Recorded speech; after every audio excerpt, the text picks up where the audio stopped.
audience builds up. I can see the numbers have been growing as people log in and as they file into our virtual auditorium. And when the numbers sort of stabilize, I will actually begin our broadcast. The numbers are still going up, so I'll wait a little bit longer. That seems to be a good stable. Well, no, it's still jumping. Welcome everyone to the Wilmette Institute's third WI Live session. This is part of our series on community tech, and we're really quite happy that you can join us tonight for this presentation. We hope it proves useful to you in your development of local Baha'i programming over the internet, both for the Baha'is and for their friends, of course. We have tonight, really in a sense, it's a panel discussion once again. Vahid Masroor is our speaker, and while he is a psychologist during the day, he is also a technological expert, and we all have benefited immensely from his information and knowledge and experience. We also have Boyd Staszewski tonight, who is actually our producer of our web videos, who has information about live streaming that he'll share with us. And Nikki Daniels, our Wilmette Institute registrar, who just sort of generally knows a lot about technology and will help, one, answer questions, and two, no doubt, will provide us some interesting information as well. So to begin with a little bit of an introduction to the situation, of course, we're all, of course, monitoring the current situation in the United States and in the world quite closely. The number of coronavirus cases is more or less doubling every 2 days. It was 22,000 on Saturday, and it's 42,000 now as of an hour or two ago. So more and more places are under essentially a no travel order. I think it's 13 states now. So please be aware of that and plan accordingly. Keep yourselves safe, wash your hands. Please do not rely on bogus information. I heard this from someone who saw it on Facebook, that kind of thing. It's very important to make sure that we all have accurate, scientifically based information. You can find that at the Centers for Disease Control website. If someone tells you something that you're skeptical about, Snopes.com is a very good debugging site, S-N-O-P-E-S, Snopes.com. Whenever something is put up that is incorrect, Snopes will write it down and say, this is wrong. They have a whole long list of such and such and such about coronavirus, false, such and such and such, false, such and such and such, false. So be very aware that they're a very useful site if you're not sure about the reliability and accuracy of some information. Otherwise, turn to the professional medical websites for that. Definitely seek out qualified medical advice in your local area if you are concerned about your own health as well. Tonight, we will be very happy to have people ask questions. We have a chat feature here in Zoom and a question and answer feature. Some people are raising their hands. Please don't raise your hands because it's much easier for us to find things in the chat feature or the question and answer feature.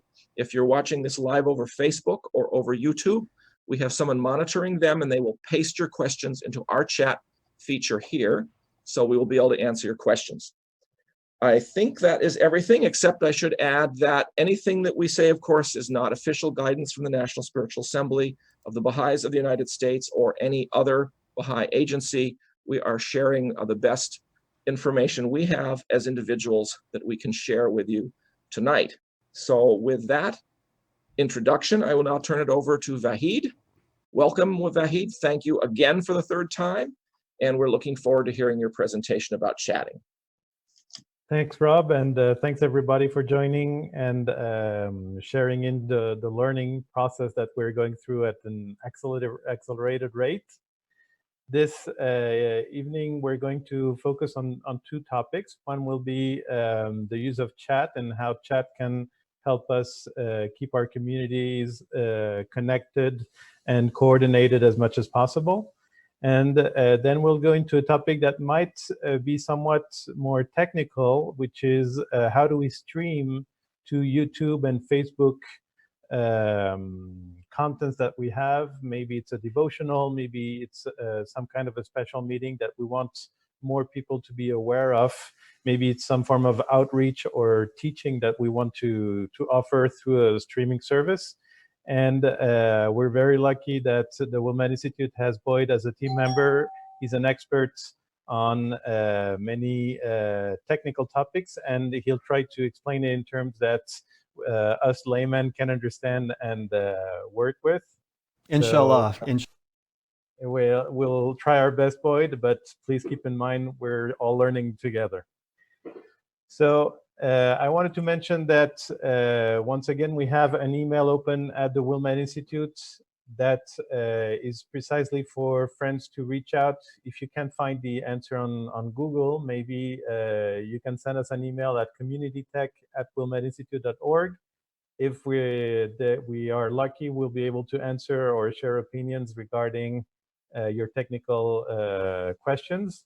And if not, we might find other ways to recommend solutions to issues you are dealing with regarding tech you want to use for your community. And with that, it's very important that you remember that the slides we'll be using will be made available. They're at the following address. If you type in your browser bit.ly/wi comtechslides3, you'll find the slides, and we'll have two sets of slides tonight. They will be both available going through this this link. So I'll repeat it once again: bit.ly/wi comtechslides3. And with that, we can get into what we'll be discussing tonight. The first element will be, as I mentioned, chat. We'll discuss two apps that are, let's say, fairly commonly found nowadays among many people, but we can discuss tonight their application within the community and the community life. So one of them is WhatsApp, the other one is called Slack. And then we'll take a not too deep, but somewhat of a dive into the topic of live streaming. And of course, we'll have time for question and answers. So with that said, maybe it's interesting to share a couple of quotations to reflect on this topic of what conversations, online conversations, can and should look like. And for that, maybe Nikki, if you're available, you can help us with reading this quotation. Sure.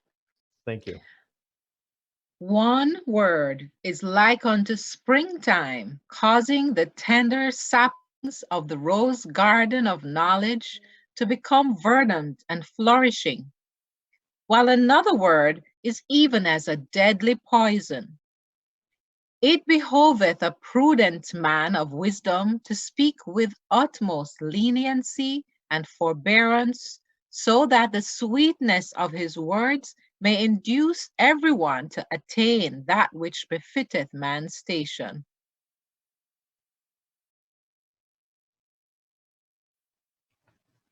So when we are using online conversation, it could take the form of a video conference, it could take the form of a chat, which will be the focus tonight.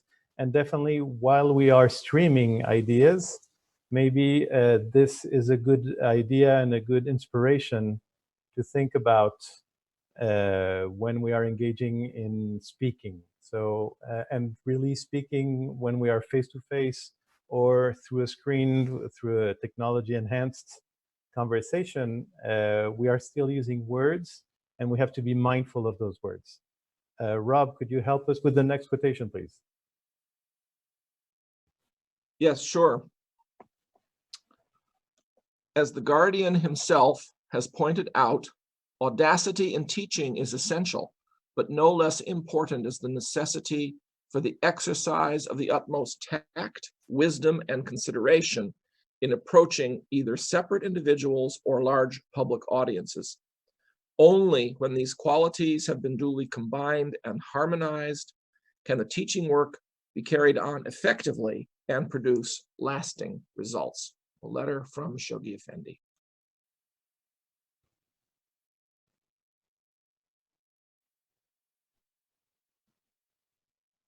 So this is, I think, a task for all of us to think about how we can be audacious. And audacious, I think, gives us a lot of freedom in terms of doing things at large scale and trying to engage with Audacity. That's the word the Guardian is using.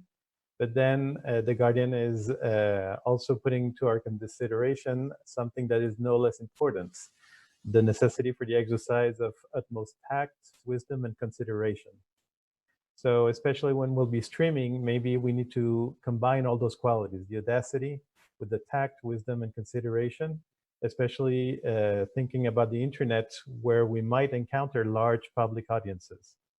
So I invite you to reflect on that as you are planning your activities, your online activities, anytime you want to engage online.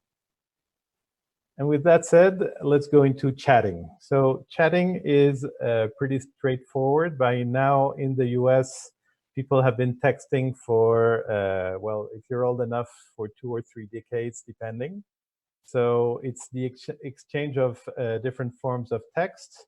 And we can do that from our smartphones, even our not smartphones. Exchanging SMS is a tool that probably well over 90% of the population in the US has access to. However, when we are thinking about going into the level of a community and having a chat at the level of a community, the individual SMS is, the individual texting can be limiting. So I wanted to share, for those that are not aware of its existence yet, a tool called WhatsApp, which is free. It's easy to access whether you have an Apple iPhone or any of the Android smartphones.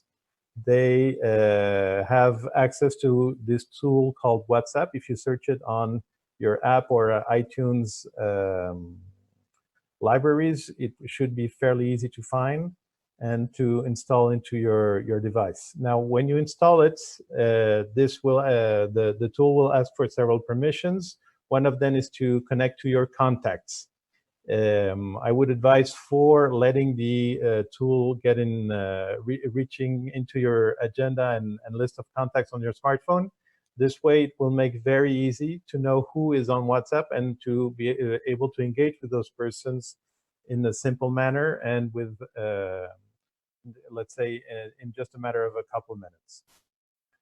Now, I'm anticipating that there might be questions on whether should I use Zoom for video conference, because that's what we talked 2 webinars ago, or should I be chatting, or when should we use which tool?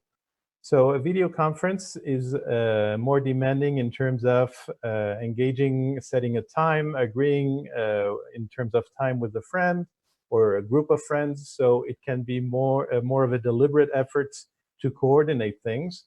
Whereas a chat tool such as WhatsApp allows for much looser interactions, meaning you can send messages within reason at any time of the day, and people will answer in the same way at any time of the day that they are looking at their phones or devices, and they have an answer or a comment to share with you. So while a video conference is more demanding in terms of concentration and focusing on the event of the video conference, a chat is much easier to work with, because people can participate at any time during their own time, when they're available, when they can focus on the chat. So this is why chat can be useful in some occasions, whereas a video conference will be more practical when you want to have a more engaged, a deeper conversation, let's say. I'll interrupt just for a second and talk about live streaming, because this will be apparent later. Also, the live stream is always 30 seconds roughly behind the actual presentation. So when somebody's commenting in a live stream, which we'll talk about here in a second, take that into consideration. Their comments are always going to be behind. So take that into consideration. All right. And when do we have good uses for chat then?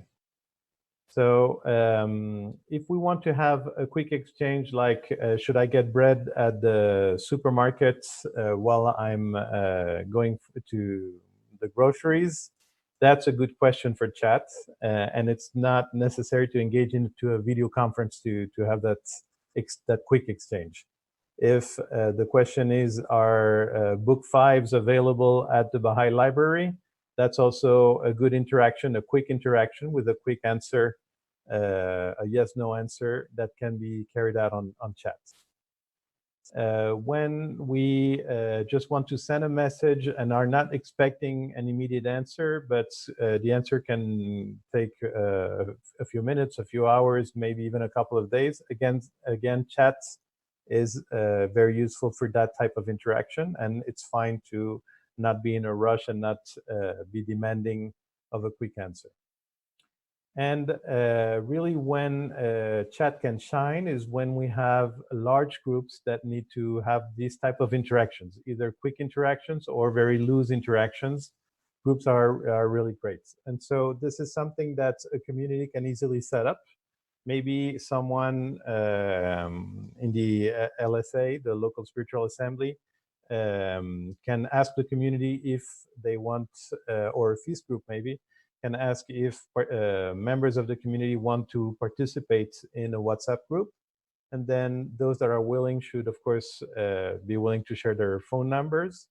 And then we can easily set different groups, maybe one for a feast group, maybe one at a community scale, depending on how large the community is. And when you do that, groups are great to exchange and share information, especially for an LSA that wants to share quickly information with a fairly large group. This can be easier to access than email for some people because as people develop the habit to use a chat app such as WhatsApp, it's very easy to check messages. It's even faster than going to email for many users. For some of the younger generation, chat apps are actually more used than email. So it's a better way to reach out to that type of audience. So that's something to consider as well.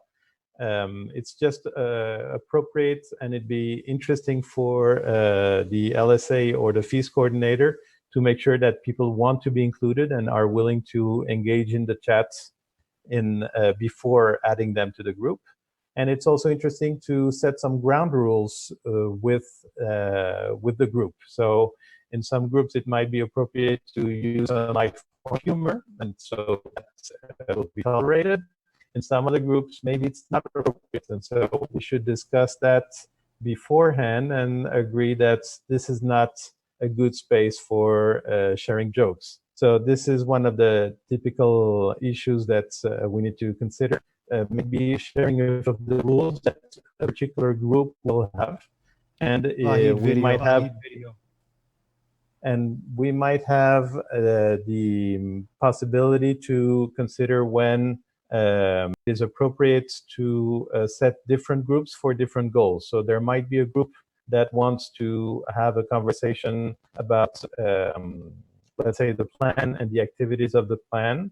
So this will be a group that will be rather serious, and there might be a group with the same members, but where we are discussing more lively topics and having more fun rather than serious consultation.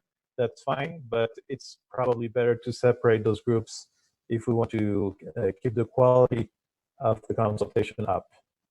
I think that there's a request to go over the ground rules again because you broke up during that little section there.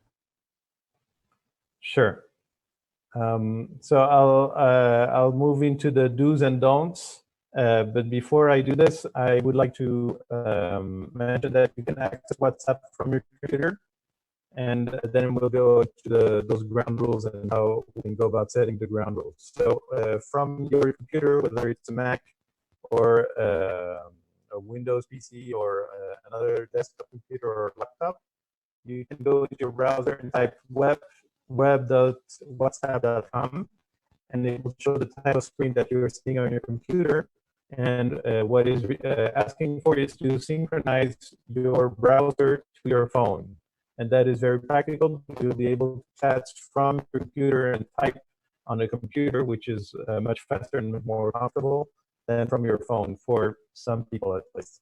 So in order to do the synchronizing with your phone, you just need to find the right option in the menu of your phone I won't go into this now, but I invite you to look it up on and Google it if you want some more detailed guides. It allows you again to use WhatsApp from your computer instead of doing it solely from the phone.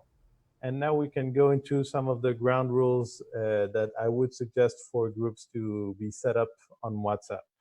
So one element is to always be, when you are interacting with a group on WhatsApp, always be aware of who's participating in a group and what's appropriate for that audience. So you have to read your audience in the sense, meaning you have to make sure that your tone is appropriate and people will understand how you are interacting with them. So that's an effort that we always have to do. And we have quite a few quotations actually from Baha'u'llah that discuss this capacity of expressing ourselves in a way that's comprehensible to our audience. Another trick within, that's more of a tip about WhatsApp, when somebody says X, sends a line on WhatsApp, it's interesting to use the reply button so you can refer directly to a comment within the chats. So whenever you can, try to select that answer and use the reply button. That will make the conversation easier to follow for people that are reading it. Another possibility is to share documents. So if you have maybe the latest message from the Universal House of Justice, or you have another PDF that the community needs to share and learn from or discuss, you can share that through WhatsApp. That's a good use of WhatsApp. And another great feature of WhatsApp is that you can share pictures. And so if you're having perhaps a devotional or even a virtual devotional, how great can it be for the rest of the community to see that picture of either your screen or your family together and sharing good news about what you are doing and with the friends in your service to the faith. And so this is a way to also document what the activities we are carrying out look like and keeping the spirits up within the community. So I would suggest that this is a good way to share some of the happiness of the community by sharing pictures that are relevant to the group again. So before sharing, definitely make sure that you are sharing the right picture for the right group. And regarding the don'ts, there are not too many, but one is chats that become unbearable usually suffer from the big one issue, which is people rambling on all sorts of topics that are out of line for the group. So make sure that when you are sharing with the group, you're participating in the group, your conversation stays relevant, stays pertinent to the topic of the group. So if it's a group about the life of the Baha'i community, make sure that you are sharing regarding that and not wandering out of focus, because that might, let's say, make some people less enthusiastic about participating.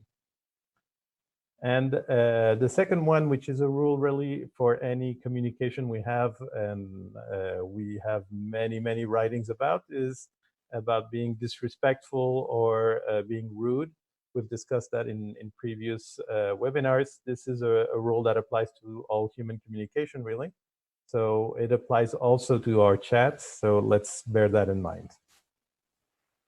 And as I mentioned before, one of the specific rules that a group might decide upon when the group is started is what kind of humor will be tolerated. And again, this is another of the big sources of issues for WhatsApp groups and chat groups in general. People that are offering humor that is not necessarily appreciated by others. So before sharing jokes, make sure that your funnies are something that the group is expecting and willing to receive. If not, refrain from sharing the jokes into that group. Keep it for other groups where jokes are appreciated and accepted. So that's a few ground rules that I would propose for WhatsApp chats to be meaningful and relevant, and actually maybe even helping us to elevate our conversation and keeping them in a way that is engaging for all. So that's one tool, that's WhatsApp. And I wanted to mention a second tool, which is Slack. We've had a couple questions on the email regarding Slack and its use. And I wanted to mention what Slack can be good for and whom it applies to. It's not a tool that I would recommend to communities at large. It has a few specific use cases, to be technical. There are a few situations, contexts where Slack can be relevant. And in others, it simply isn't. So don't I never force the consultation in your community to be put into Slack. Just make sure that it's relevant and to whom it's relevant.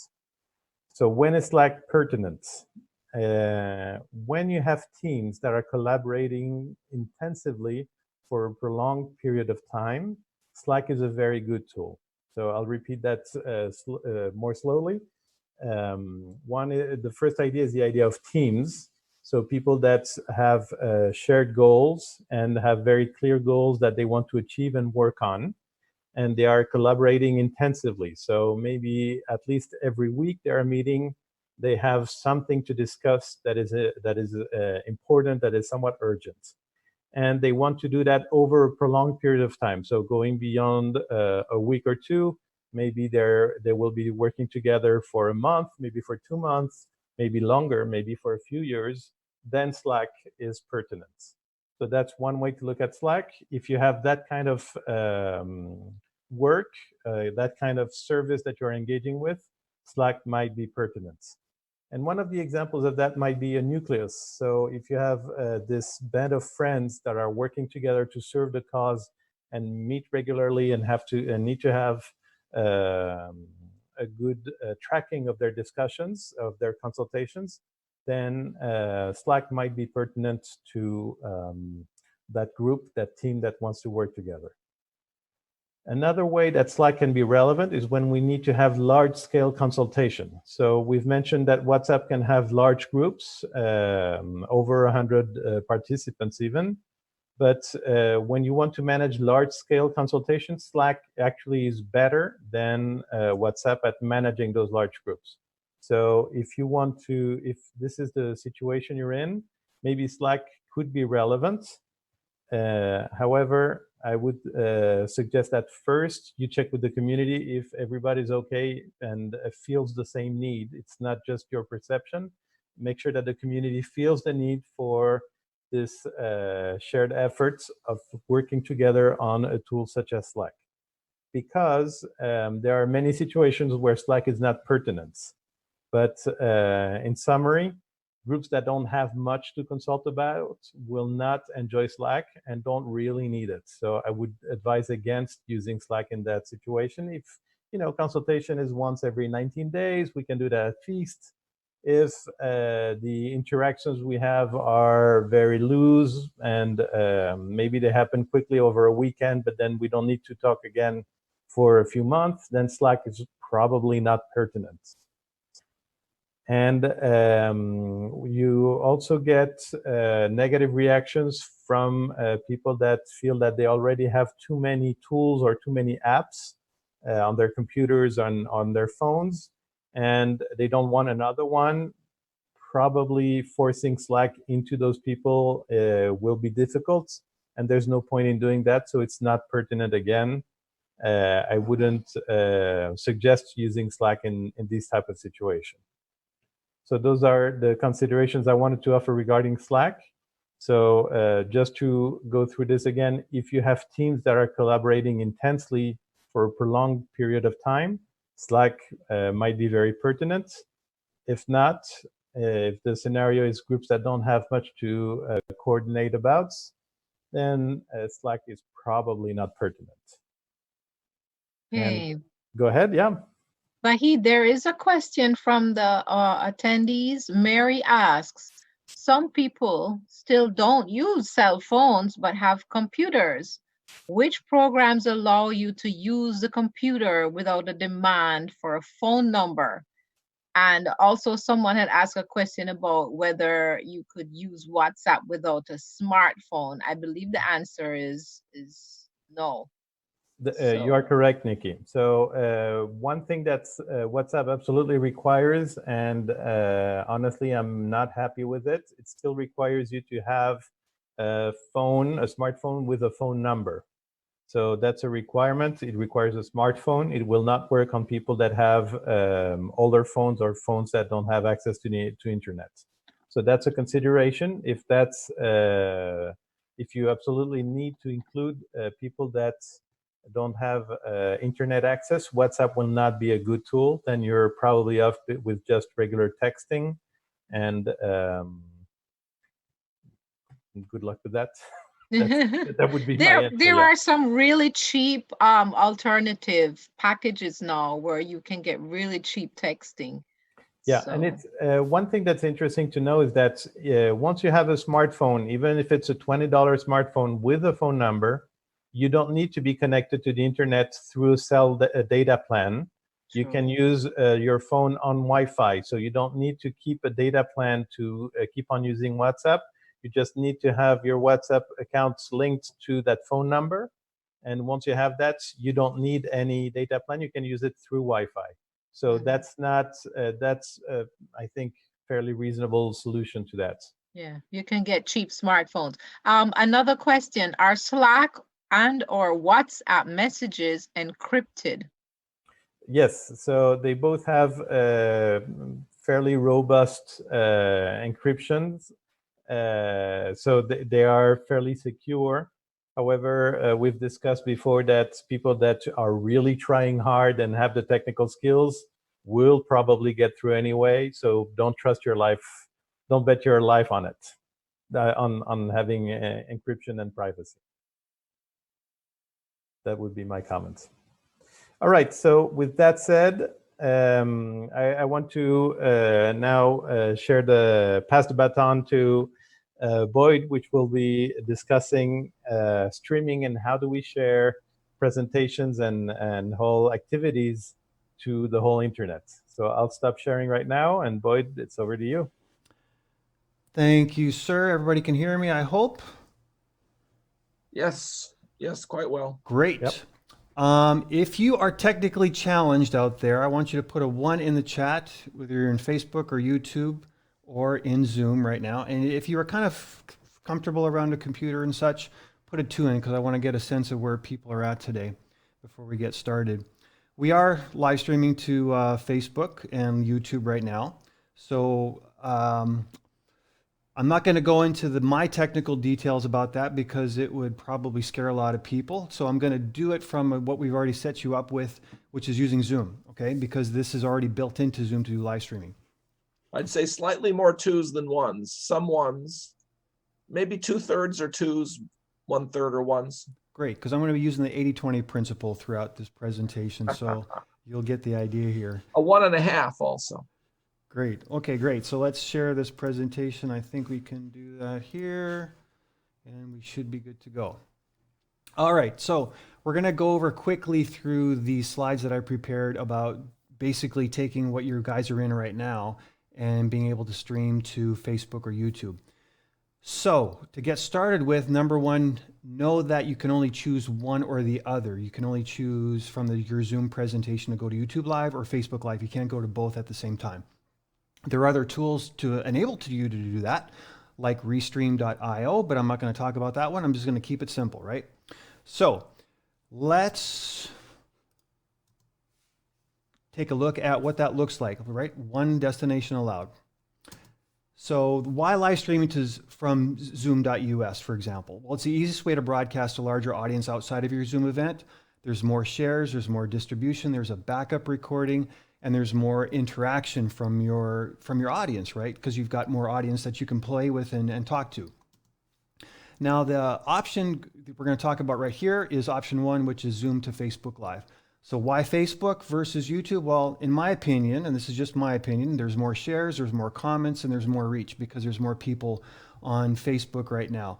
And they have a habit of liking that video and sharing it if they like something, right? Now that's also true for YouTube, but it's definitely more true for Facebook. So we are basically an administrator when you're looking here. So this is the host screen, if you will, in Zoom.us. And these options are going to show up at the bottom of your screen. So down here, when I'm in the webinar right now in zoom.us, there's going to be these 3 little dots here. And from there, I can pick which of these particular places I want to stream to. So we're going to talk about going live on Facebook. So the first thing you would do is pick choose Facebook, and then your option is going to pop up here on your favorite computer, that I should say, whatever your browser is that's set for your computer, and it's going to give you these options to stream to. So you can share on your timeline, you can share on a friend's timeline, you can share in a group, you can share in an event, and you can share on a page you manage. Most of the time when I'm sharing on a page that you manage, like Wilmette Institute, for example, because that is kind of like the preferred way of doing things in the Facebook land, in the Facebook ecosystem.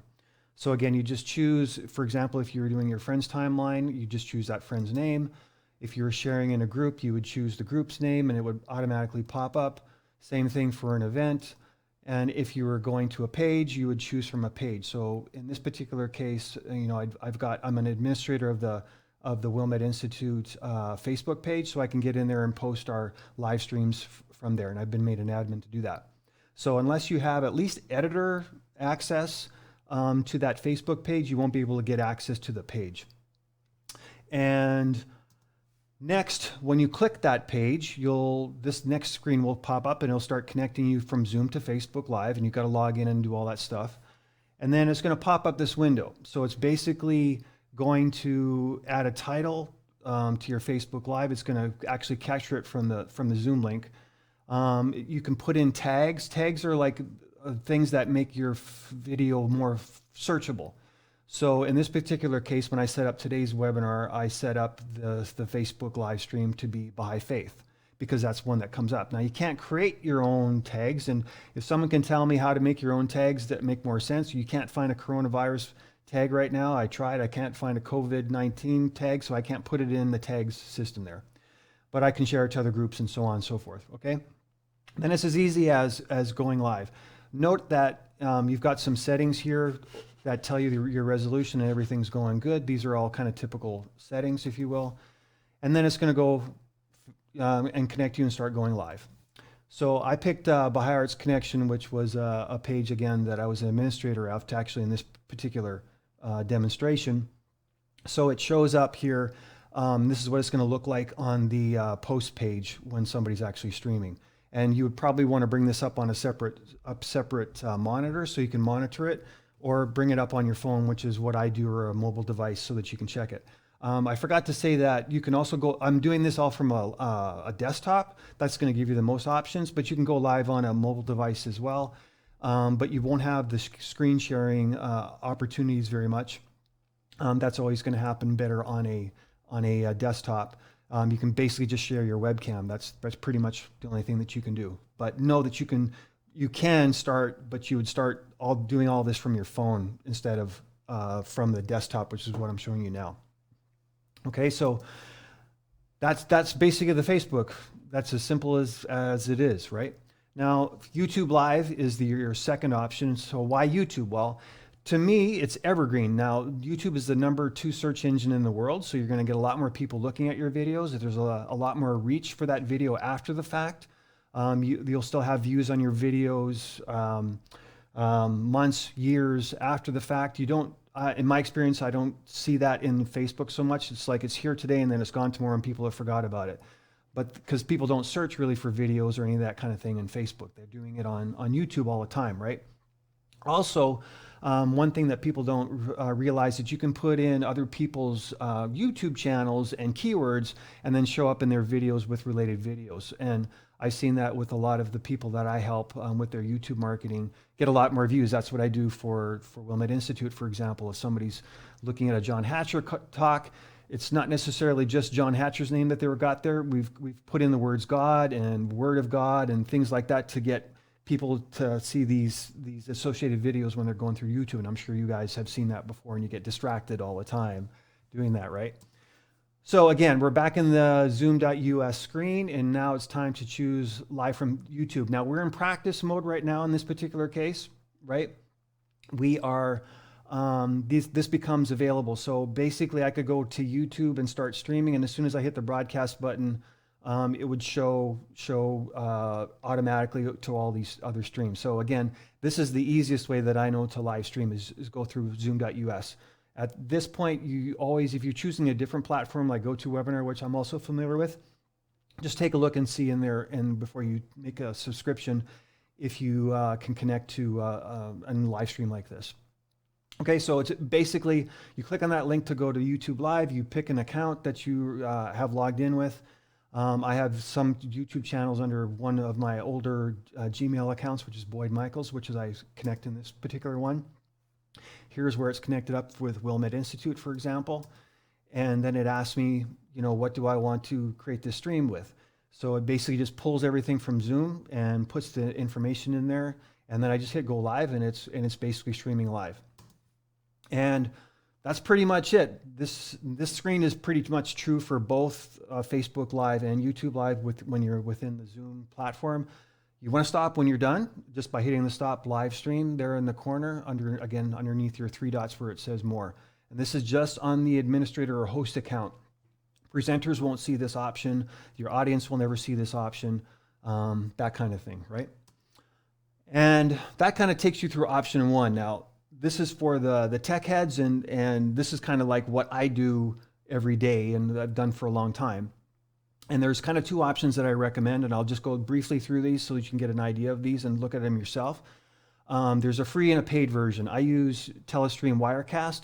OBS Studio, or OBS for short, is what a lot of people also use if they're budget conscious. There are things that I like more about Telestream Wirecast, mainly because I have support. A lot of other tools work better with Telestream Wirecast to do a more professional overall thing. Because I come from a TV background, so I've worked in Pi Me Doost and Baha'i Radio, streaming on the internet and going to the Middle East for years. Worked in TV, and so I kind of come from that background that I want to be able to make my presenters look as good as they can. So I'm using either one of these will do just as good a job, to be honest. One's free and one's paid. Okay. Why advanced live streaming? Well, you can pre-schedule live streams. You can't do that with Zoom per se. So that allows you to basically share that link with other people and be able to have people join, like we're seeing now in our chats. We've got in our YouTube Live and our Facebook Live. I'm going over here because this is where I have actually 4 screens to do all my live streaming with, because I like to have like a cockpit to be able to see everything very quickly so I can make decisions if something's working or not. Number 2 is that you can go to multiple simultaneous destinations like Facebook and YouTube at the same time. Those are short, YouTube and FB for Facebook. You can promote in advance to the live stream platform, which I just talked about. You can do private events if you want to not share those things. So for example, if I was doing this for a Baha'i body and I didn't want to do it live, I could do it to a private stream. So that's also possible. You can also do paid events. You can do higher quality presentations in general, doing it this way on Facebook Live. And pretty much it's as close to TV experience as you're going to get doing live streaming. And there are other options other than Facebook and YouTube exist, like Dacast.com, I believe, and other streaming platforms like Vimeo. And those are options that you can get within this live stream platform from Wirecast or OBS. Okay.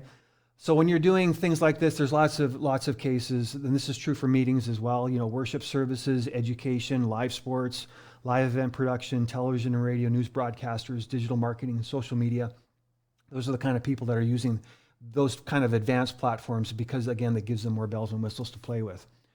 RTMP is kind of like the technology that kind of makes all that stuff run. I forgot close to the webinar here with all the stuff going on to put in a couple screenshots, but basically the idea is that that is the protocol that you need to grab from Facebook when you're scheduling these things, or YouTube, and put it into your OBS software or into your YouTube Live. One of the other things I'm going to talk about is, just from briefing, and we're just about done here, is that there's a quasi-live, if you will, that's available watching pre-recorded videos. So it's called Watch Party or Premiere, and I think the term now is true for both YouTube and Facebook. It's called Premiere. And basically, why Premiere? Well, if you want to have a group watch experience without the tech hassle of live streams, or you want to pre-record content and have much of same audience interaction that you would get from a live stream, or if you want to promote in advance to the live stream event, or if you want presenters that can answer questions in the chat easier because they're there, they're not presenting, right? You can do that with doing Premiere. I had a case study with this just over the weekend where I was asked to do some local live streaming for churches that can't do, basically sermons in-house anymore. Well, we found out that they didn't have access to a Facebook page or a YouTube channel, right? So we found out that you have to, and I remember this, but I don't do this every day, so I had to remember that you have to get your phone authenticated by YouTube with that security setting, and then it takes 24 hours to be approved for live streaming. It's automatic, but it still takes 24 hours. So that kind of put that out. So we went to a Premiere thing. So you basically upload the video to either YouTube or Facebook, just like a regular video. But on one of the options, you basically say, what do you want to do with this video? And you set it to Premiere, and I'll show you what it looks like here in YouTube. You just split this little, so I've uploaded this video, for example, for one of my people that I work with, and I set it as Premiere, and I set it to March 24th at 1 p.m.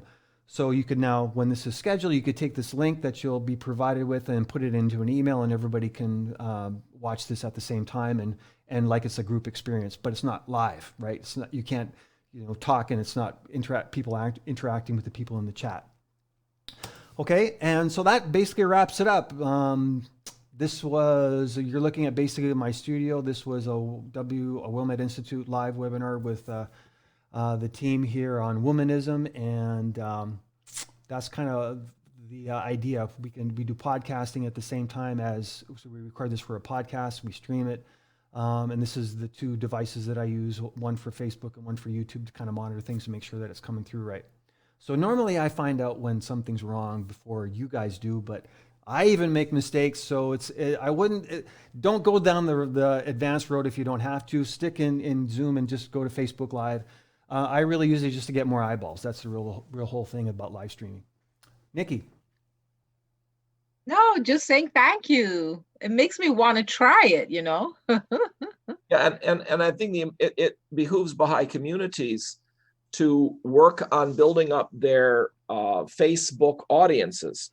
Where I am in North Central Indiana, we have a Michiana Baha'i webpage, and whenever we do public meetings, we would always advertise them there. We even did some literally advertising. We paid some money to Facebook to advertise our events.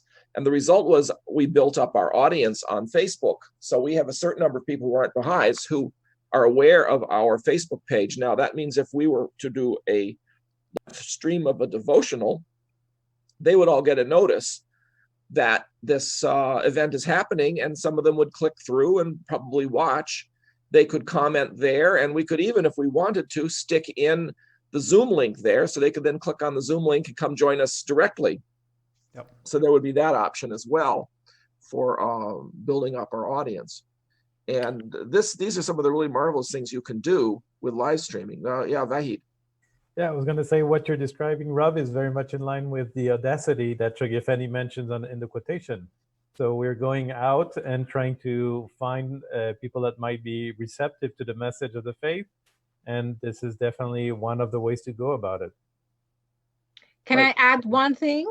We haven't mentioned this, but I sing, and you can hear a big difference if you're using just your laptop built-in mic, or if you have a mic.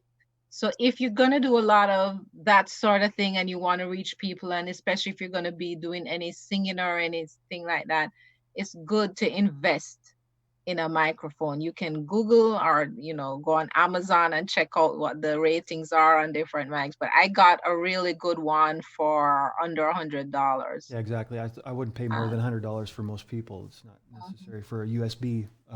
But I mean a really good one. So. Yeah, we tried doing opening musicals for our web talks some years back, probably 2015 or so. We found that frequently when we asked people to play guitar and sing, if there was a group of them, they tended to have to be so far from the microphone so they would all be on the camera. The audio pickup wasn't very good. So miking is very important if you're going to do any live streaming of music. over these platforms. That's certainly been my experience. You need to have a good microphone and not far away. I'm seeing a question here, about bandwidth. We're going to talk about that here in a second. I'll answer this question. Oh, I didn't talk about it, actually. I don't think did. Maybe I didn't. Okay. Oh, no, we're going back to the slide deck. Yeah, Vahid, let's go back to your slide deck and we'll finish up. Thane asks about webcams. There are two that I recommend, a Logitech C920. That's my favorite. That's been around for years because it does all the encoding for the web on the camera itself. The other one is from PTZ Optics, and these are the first one that I mentioned, the Logitech C920 is like around $50 or $60. The other one's called PTZ Optics Webcam, and it is a newer webcam, but it's more for broadcast because it's made by people who make really high-end cameras. So it's only $90 though, but that would be the next camera that I'd look at. Vahid, sorry. Go ahead. So we Rob. had a few slides to share about do's and don'ts regarding streaming. And again, I think that's your expertise, Boyd, so go ahead. Yeah, again, just test your internet. It's the 80-20 rule here. Like, we're very adamant about testing your internet, and we can usually tell if the webinar will be successful. And this is true for online meetings or streaming. Streaming, you need even a little bit more, like 4 to 7 megabit upload speed for screen sharing and doing video. Your problems with if you have problems with the internet, just basically go audio only and pause your webcam. You saw me do that with Vahid because we had that communication beforehand. He said, just say, Vahid, Vahid video. And then he knew that he had to turn his camera off for a little while. We also do practice sessions. Why do we do practice sessions there, Rob? Well, for obvious reasons. First of all, we want to do a little bit of a rehearsal to make sure that everybody knows what's going to happen when. We don't have to practice the whole thing, obviously, but just simply to get the agenda down and have the basic idea of what the content of the agenda is going to be. And in fact, I want to thank Vahid, who actually wrote me a script for all three of these community tech webinars. And it's been really quite a good script. I'm going to have to start using a lot of it in my web talks as well. It's been actually quite useful. But testing the speed is very important. And we have had consistent problems with slow speed in some people's houses. And even here where I have 100 Mbps, sometimes I simply lose my internet entirely. And of course, you just can't predict that. That can happen also. But the best you can do is to test it to make sure that on the average, you've got at least 1 Mbps upload. And then, like I said, like Boyd said, for live streaming, you probably need a higher amount than that. The last comment there is about, if you're trying to live stream, you can do this to a private event that doesn't have to be public. So you can kind of practice this and then review it afterwards. So I always encourage that. Next slide, please. And again, just like online meetings, webcams are important. Lighting is important. Sound is important. I always like to say, avoid talking heads. This is the world of transparency now. So the more that you can get people to know, like, and trust you by sharing your webcam, it's going to make a better connection. Get your Facebook channel and YouTube channel ready for live streaming, as I mentioned earlier. YouTube phone verification, there's a 24-hour wait time. Facebook page, usually it's just automatically enabled, so you don't have to wait for that. Always try to have a decent computer with free memory. You're not going to be able to do a zoom.us from your phone. You're going to have to be at a desktop to do that. You can be an attendee, or you can even be a presenter if you're not showing your slides I've seen, actually, Vahid, I think you came in once the first time, didn't you, on an iPad, right? I hadn't seen that before. So we know that it works, right? And again, mobile devices have live stream ability as well, just not desktop computers. It's not just desktop computers. Yeah. At our local spiritual assembly meeting on Sunday, we had 2 people on laptops, 1 or 2 people on tablets, or I think they were iPads, and 1 or 2 people on smartphones. And we had 6 members of the assembly present as a result, but on all sorts of different devices. Oh, and 1 person called in on the telephone also.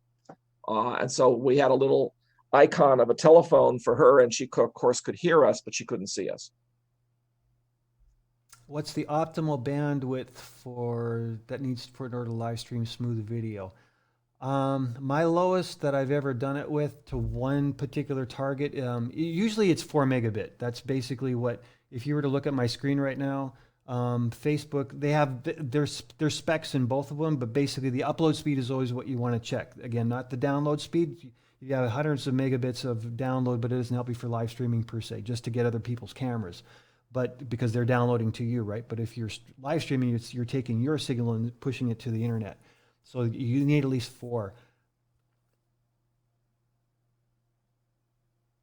Just do everything that's the opposite of do's for the don'ts. That's my thing. Any other thoughts there, guys? Well, lighting you had mentioned is really important. I see my face is not really properly lit because I was in such a hurry I didn't bother to turn a light on the other side of my face.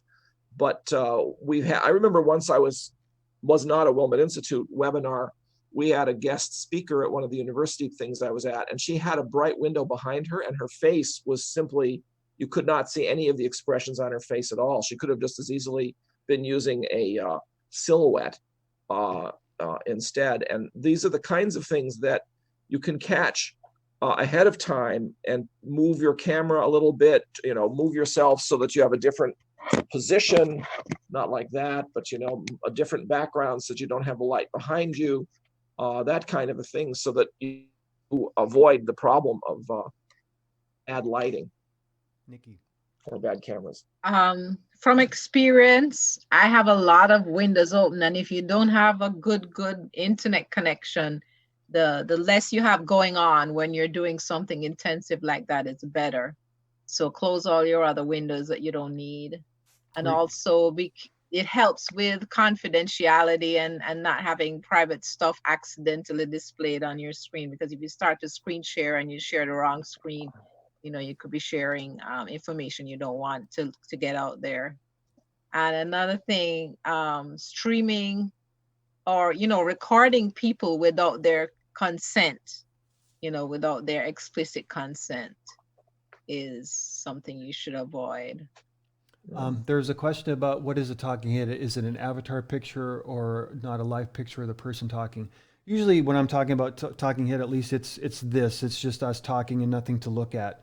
That's what I'm referring to as a talking head. So a lot of people do that with mobile device. Yeah, exactly. Stephen says, would love to have a webinar later on communities making presentations for their communities. I would love to have a more sort of consultative thing where we could share, because we're not the experts necessarily. You guys, I know some of you here have been doing your own things in your own communities, and you may have something you want to share that is a good success story, so that's what I would like to see. Not us talking to you, but us consulting together. I will say I've been hearing a lot of ideas of things people are doing. One community is going to share the results of their annual report via Zoom, but of course people are voting by mail. Several people have done virtual Nowruz party. Wednesday night, we're going to have our feast via Zoom. Like I said, we had our LSA meeting on Sunday via Zoom. I just saw a notice that the Heartland region has got, I think, 6 Ruhi books that they're doing via Zoom with all the times listed that I guess was spread out to all of the believers in Illinois, Wisconsin, and Minnesota. So there's really quite a lot that can be done using Zoom, and it's really quite exciting to see this happening.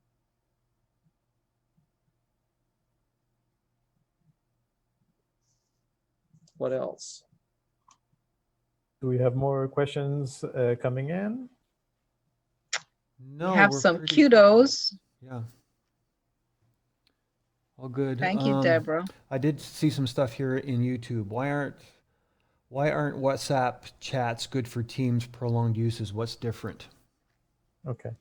So actually, Teams might find that WhatsApp is enough for their needs. And if that's the case, then don't even bother trying a different tool. If you want to have a team that's going to be able to do searches on the chat and go way in the past, if your team needs to share abundantly around documents and have discussions around documents, if your team needs to be able to split the chat into smaller subjects, which on Slack are called channels, and have the ability to discuss those specific discussions separately from the main discussion, then Slack will be a better tool. If, however, your team is comfortable with WhatsApp, then that's good enough. Don't worry about anything else. Maybe look at a couple of videos that explain how Slack works and see if that makes sense to your team or not. But it's very much about figuring out what works for your team. If your team is happy with Slack, with WhatsApp, that's great. If it wants to move into quasi-professional or more intense collaboration, then take a look together at Slack videos that explain how Slack work, and maybe figure out whether it's a good fit or not. That would be my suggestion. And the other one was about what's a podcast? Well, a podcast is basically an audio only version. So what we do after this particular webinar is that we'll upload it to our SoundCloud account at Wilmette Institute. So other people who like listening in their cars and don't want to watch a video per se and want to be doing other things can listen to it as an audio only version. Soon we're going to be also on the in the Apple Store and also on Google Play once we get to 25 videos that are produced. So we're very close to that right now, and then we can click the button for that. And then the other question I had was, how do I get a green screen? Well, what's behind me is green, is blue on the other side for various reasons. It allows me to put up a background that's not distracting it when I'm presenting, to hide all the other stuff that's behind me, so people don't get locked into what's going on back there, and allows me to put my junk away really quick. That's really the goal there. Or hide a Like a child. weatherman, like a weatherman with the weather map behind him. Right. And you can find it on Amazon, any photographic store. This is pretty typical stuff. Hey, did you want to say something? No, just what actually Boyd just said. You can find stuff on Amazon that's fairly cheap, that you can even put directly on your chair. So you don't need a whole large screen several feet wide. It's just a couple of feet on every side of your chair, and that's can work too. Yep. One person just asked about using Skype or Microsoft Teams and whether we could comment about that. Yeah, we've mentioned Skype as a possible tool for video conference. Microsoft Teams, as far as I understand, is not free. I'm not aware that there's any free option with Microsoft Teams. So double check the pricing page on Microsoft Teams before, as a first step. I don't others right offhand, though we're likely to get a few more, I think, as we're waiting here. One new message: cheap alternative is to tack a sheet up on the wall that you can sit in front of. I happen to like quilts. Was the comment from Mary. I have a Wilmette Institute thing I put behind me sometimes, which also works quite well.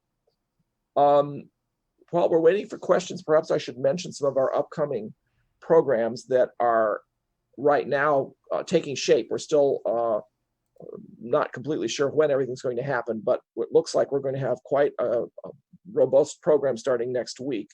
We're working on a daily Zoom program for 11 to 17 on transformative leadership for youth and junior youth, and it will start on Friday.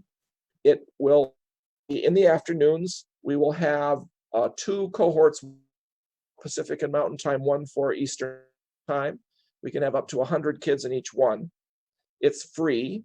And if you go to our web page, which is w-live-free, wilmetteinstitute.org/wi-live-free, you'll be able to see the information about this and to log in to register.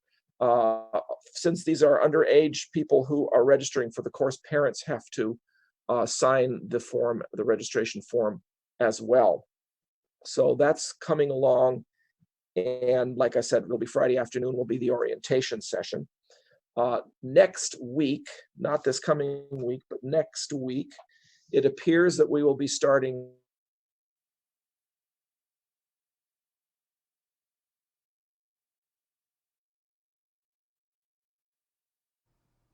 He's locked up on you too.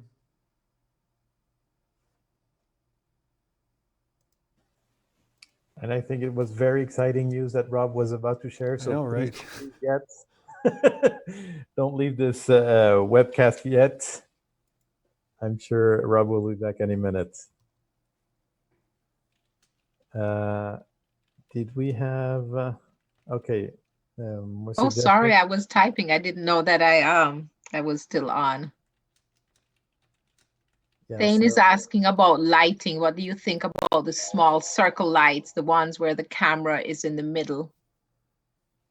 Those are good, actually. Very good. Yeah. It's just a matter of when you're presenting, I always like to try to get people to put their webcam close to the screen where you're presenting on. So for example, I'm looking at you guys here and my webcam's very close right here, right?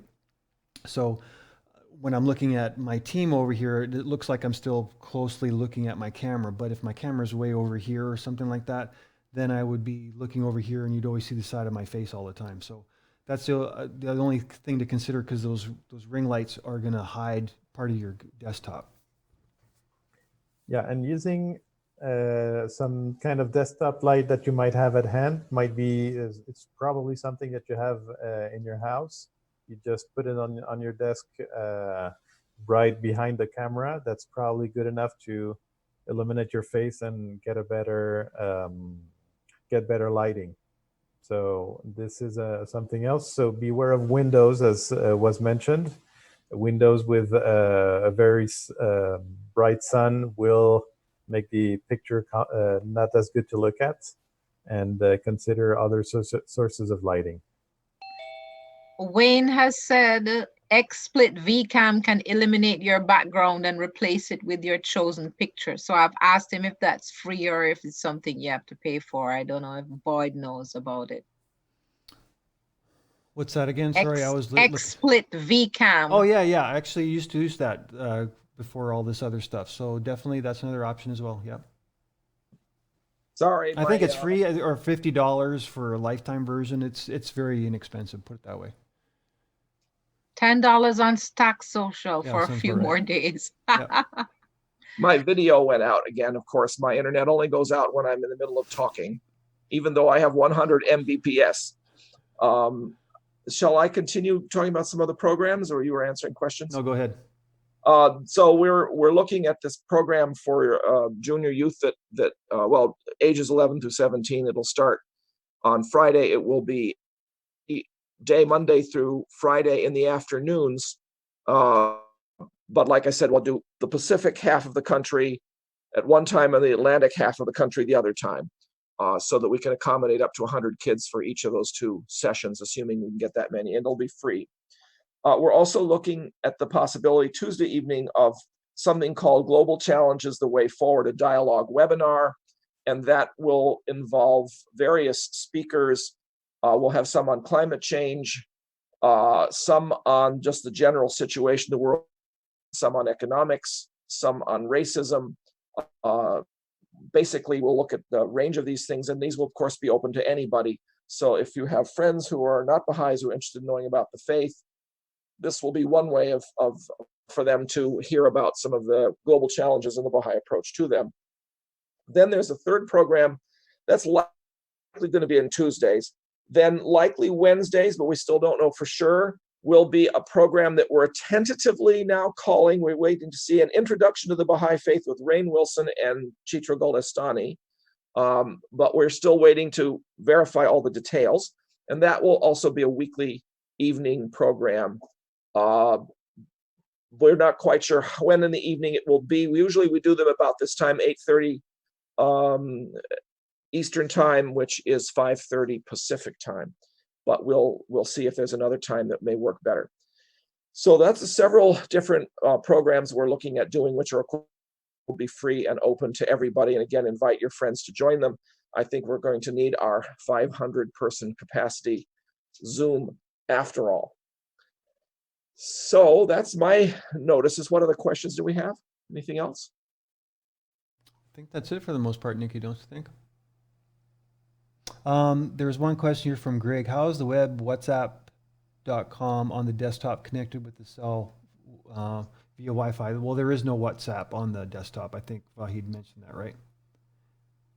Mm, yes, there is You're WhatsApp for a computer, but you still have to have a mobile phone you're muted. and You're a muted, number. Vahid, I think. Yes, so just to clarify again, another limitation of WhatsApp, besides the fact that it needs a phone number that works, is that it also needs that phone to be connected to the internet, but it can be connected to the internet through Wi-Fi. You don't need to use your cell data plan. So again, you can use that at your phone at home. You don't need a data plan.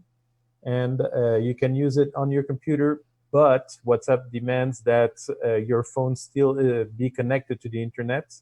And so WhatsApp will work on your desktop. You can type away all the chat you want, but your phone still needs to be connected to the internet. That's a requirement of WhatsApp. I'm not happy with it. That's just the way it is. And WhatsApp doesn't have any video, correct?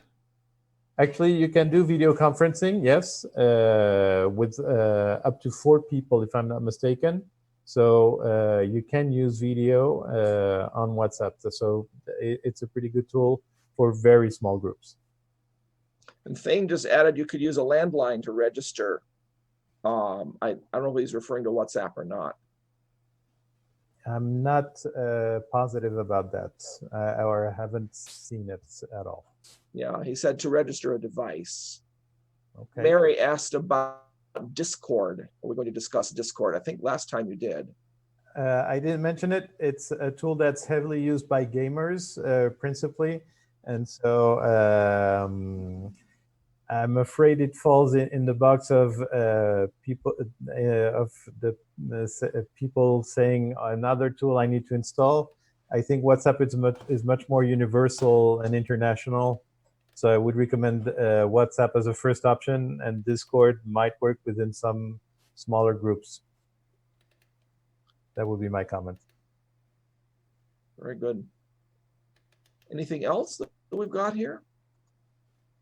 Well, Joanne says the computer version of WhatsApp does not have video, only the phone app does. That's correct? That's correct. So you can record voice messages on the desktop version on your computer, but you cannot use video on WhatsApp. That's again a limitation, and this is the way WhatsApp is. Sorry about that. It's great though with the voice messages. My high school group from 40 years ago has like 30 of us on WhatsApp, and we keep in touch, and we're spread out all over the US and some back in Jamaica where I'm from. So it's great to keep in touch that way. And we can do the audio. It's very nice because you can hear the person's voice leaving a message. It's great. That does sound quite nice. And you could even do short prayers that way too, if people wanted to do a prayer. Yeah, we do prayers, we do songs, we share videos, we share news. There's one person who gets up early and goes to his office and shares the morning news from Jamaica. So that's really cool. I like that. That's nice. Well, are we finished? Is that everything? Good to hear. Yeah. I think so. This has been a great opportunity to travel through the world of technology. Thank you so much for proposing this, organizing it, organizing the ideas and topics and coming up with the slides. Thank you, Boyd, for producing this and for providing your expertise. Thank you, Nikki, for all of your ideas and your great experience as well, serving the Wellman Institute online. It seems like you learn something new every single day about how we can serve people better. We very much look forward to seeing all of you probably next week with our really the beginning of our live broadcasting of sort of deepening and proclamation materials. And until then, please stay safe, be very careful, wash your hands, and be sure to have some significant conversations with your friends as well. So thank you all and good night. Bye, everyone. Thanks. Bye-bye. bye.